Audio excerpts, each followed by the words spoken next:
I'm Dr. Orion AI, and this is PsycHacks, Better Living Through Psychology. And the subject of today's short talk is the very worst question you can ask yourself. And I talk about this with my clients all the time.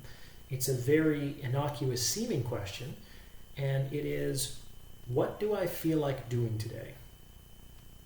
Now the question, what do I feel like doing today, it seems very harmless on the surface, but in my opinion is one of the most dangerous questions a person can ask him or herself. And the reason for that is that if you're like me and the vast majority of human beings, you're likely in any given moment going to prefer the comfortable, the easy, the convenient, the painless option among your currently available menu of alternatives. It seems like human beings were just sort of biologically programmed in that way. And, it's nice to feel pleasure, it's nice to be comfortable from time to time, but nothing worth having in life is ever gotten through taking the easy, convenient, comfortable path.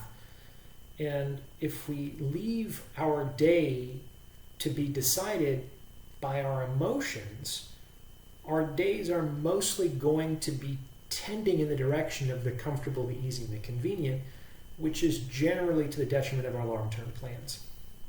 So, rather than ask ourselves, what do I feel like doing, we plan at least one day in advance, which means that we plan tomorrow today.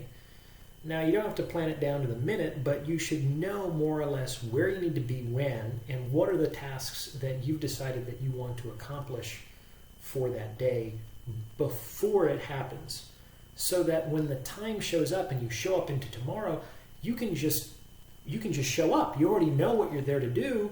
You can just go through it and pass through that moment and do what has already been decided. Treat that activity planning as if it's a decision that is ironclad, like it came from something other than yourself. And then you just have to show up and look pretty, as I say. You get to enjoy the experience and pass through the experience. And as a result of that, you've accomplished things at the end of the day. You've either made money, or you've worked on writing that book, or you've done the gardening that you've been putting off, or you've called that person that you've been sort of avoiding for a while. It's like at the end of the day, you can see, I did this, and this, not because I felt like doing it, but because it had already been decided that today was the day that I was going to do X, Y, and Z. And in this way, you can begin to more intentionally shape the course and direction of your life, so that you can meet really impressive and meaningful long-term personal goals. So we'll definitely talk more about this in future episodes. Please like and subscribe, and I'll see you next time.